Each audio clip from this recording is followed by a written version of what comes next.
Coraline. Chapter 7. Somewhere inside her, Coraline could feel a huge sob welling up, and then she stopped it before it came out. She took a deep breath and let it go. She put out her hands to touch the space in which she was imprisoned. It was the size of a broom closet, tall enough to stand in or to sit in, not wide or deep enough to lie down in. One wall was glass, and it felt cold to the touch.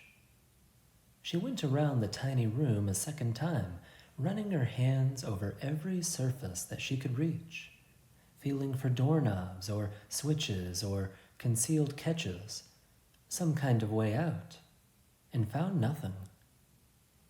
A spider scuttled over the back of her hand, and she choked back a shriek. But apart from the spider, she was alone in the closet in the pitch dark. And then her hand touched something that felt for all the world like somebody's cheek and lips, small and cold, and a voice whispered in her ear, "Hush and shush, say nothing, for the beldam might be listening." Coraline said nothing. She felt a cold hand touch her face, fingers running over it like the gentle beat of a moth's wings. Another voice, hesitant and so faint Coraline wondered if she were imagining it, said, Art thou alive?" "Yes," whispered Coraline. "Poor child," said the first voice. "Who are you?" whispered Coraline. "Names, names, names," said another voice, all far away and lost. "The names are the first things to go, after the breath has gone, and the beating of the heart. We keep our memories longer than our names. I still keep pictures in my mind of my governess on some May morning, carrying my hoop and stick, and the morning sun behind her, and all the tulips bobbing in the breeze. But I have forgotten the name of my governess, and of the tulips too." "I don't think tulips have names," said Coraline. "They're just tulips." "Perhaps," said the voice sadly. "But I have always thought that these tulips must have had names. They were red and orange and red and red and orange and yellow, like the embers in the nursery fire of a winter's evening. I remember them." The voices sounded so sad that Coraline put out a hand to the place where the voice was coming from, and she found a cold hand, and she squeezed it tightly. Her eyes were beginning to get used to the darkness. Now Coraline saw, or imagined she saw, 3 shapes, each as faint and pale as the moon in the daytime sky. They were the shapes of children, about her own size. The cold hand squeezed her hand back. "Thank you," said the voice. "Are you a girl?" asked Coraline. "Or a boy?" There was a pause. "When I was small, I wore skirts and my hair was long and curled," it said doubtfully. "But now that you ask, it does seem to me that one day they took my skirts and gave me breeches and cut my hair." "'Tain't something we give a mind to," said the first of the voices. "A boy, perhaps, then," continued the one whose hand she was holding. "I believe I was once a boy," and it glowed a little more brightly in the darkness of the room behind the mirror. "What happened to you all?" asked Coraline. "How did you come here?" "She left us here," said one of the voices. "She stole our hearts, and she stole our souls, and she took our lives away, and she left us here, and she forgot about us in the dark." "You poor things," said Coraline. "How long have you been here?" "So very long a time," said a voice. "Aye, time beyond reckoning," said another voice. "I walked through the scullery door," said the voice of the one that thought it might be a boy, "and I found myself back in the parlor. But she was waiting for me.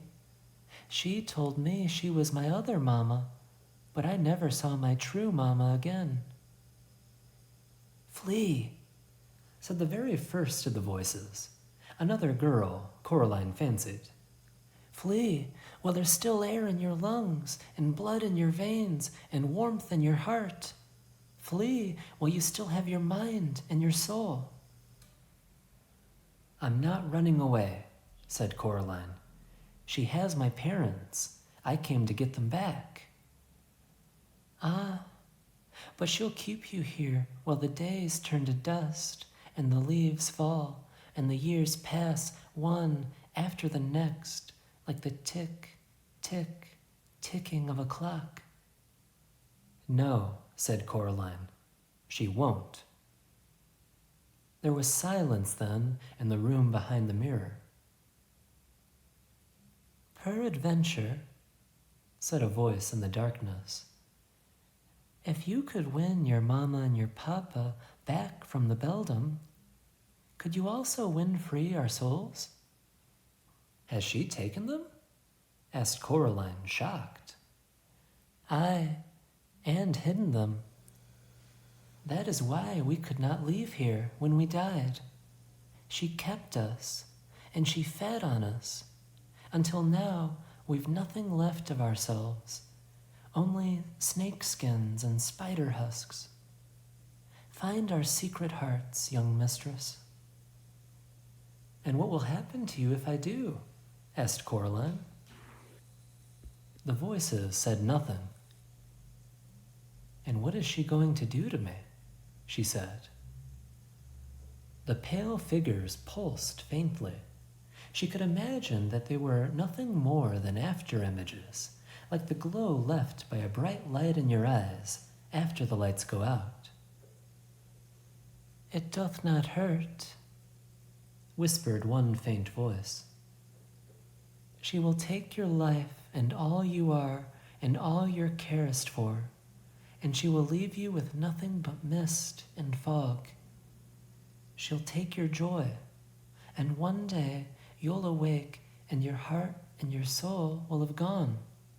A husk you'll be, a wisp you'll be, and a thing no more than a dream on waking or a memory of something forgotten."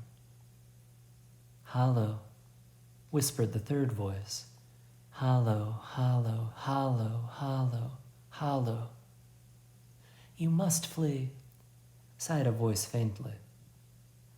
"I don't think so," said Coraline. "I tried running away and it didn't work. She just took my parents. Can you tell me how to get out of this room?" "If we knew, then we would tell you." "Poor things," said Coraline to herself. She sat down. She took off her sweater and rolled it up and put it behind her head as a pillow. "She won't keep me in the dark forever," said Coraline. "She brought me here to play games." "Games and challenges," the cat said. "I'm not much of a challenge here in the dark." She tried to get comfortable, twisting and bending herself to fit the cramped space behind the mirror. Her stomach rumbled. She ate her last apple, taking the tiniest bites, making it last as long as she could. When she had finished, she was still hungry. Then an idea struck her, and she whispered, "When she comes to let me out, why don't you three come with me?" "We wish we could," they sighed to her, in their barely there voices. "But she has our hearts in her keeping. Now we belong to the dark and to the empty places. the light would shrivel us and burn." "Oh," said Coraline. She closed her eyes, which made the darkness darker, and she rested her head on the rolled-up sweater, and she went to sleep.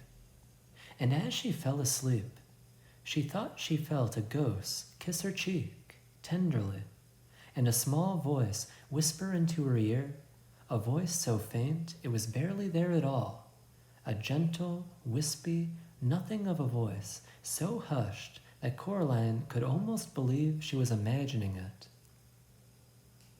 "Look through the stone," it said to her. And then she slept.